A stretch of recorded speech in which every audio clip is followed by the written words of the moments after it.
اللہ کے نام سے شروع کرتا ہوں جو بہت مہربان نہایت رحم والا ہے۔ معزز ناظرین کرام، السلام علیکم۔ زندگی کے کٹھن حالات میں اگر 3 کلمات تمہیں نہ بھولیں تو تمہارا رب تمہیں کبھی نہیں بھولے گا۔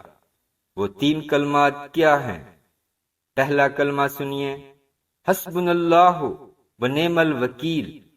حدیث میں ابو ہریرہ رضی اللہ عنہ سے منقول ہے کہ نبی کریم صلی اللہ علیہ وآلہ وسلم نے فرمایا، جب تمہیں کوئی بھاری اور مشکل معاملہ پیش آ جائے تو حسبنا اللہ ونعم الوکیل پڑھا کرو۔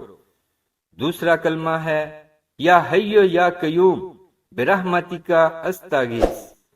انس رضی اللہ عنہ کہتے ہیں کہ نبی کریم صلی اللہ علیہ وآلہ وسلم کو جب کوئی معاملہ غمگین کرتا تو آپ صلی اللہ علیہ وآلہ وسلم یہ فرماتے، یا حی یا قیوم برحمتک استغیث۔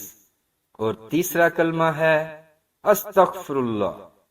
نبی کریم صلی اللہ علیہ وآلہ وسلم اب تک کے سب سے کامل انسان ہیں، پھر بھی وہ دن میں بے شمار بار اللہ سے معافی طلب کرتے تھے۔ ظاہر ہے کہ اللہ کی بخشش طلب کرنا ایک ایسا کام ہے جو ہمیں باقاعدگی سے کرنا چاہیے۔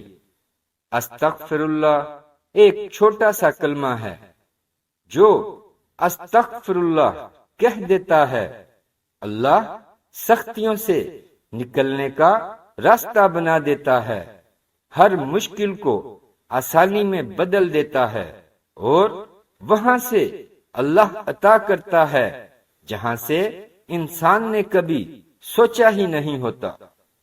پیارے دوستو، دین کی بات کو پھیلانا اور دوسروں تک پہنچانا بھی ایک صدقہ جاریہ ہے۔ اگر بات اچھی لگی ہو تو لائک کر دیں اور اپنے دوست احباب کے ساتھ شیئر ضرور کریں۔ اسلامک ویڈیوز کے لیے سبسکرائب کریں اور ساتھ بیل کے بٹن کو بھی پریس کر دیں۔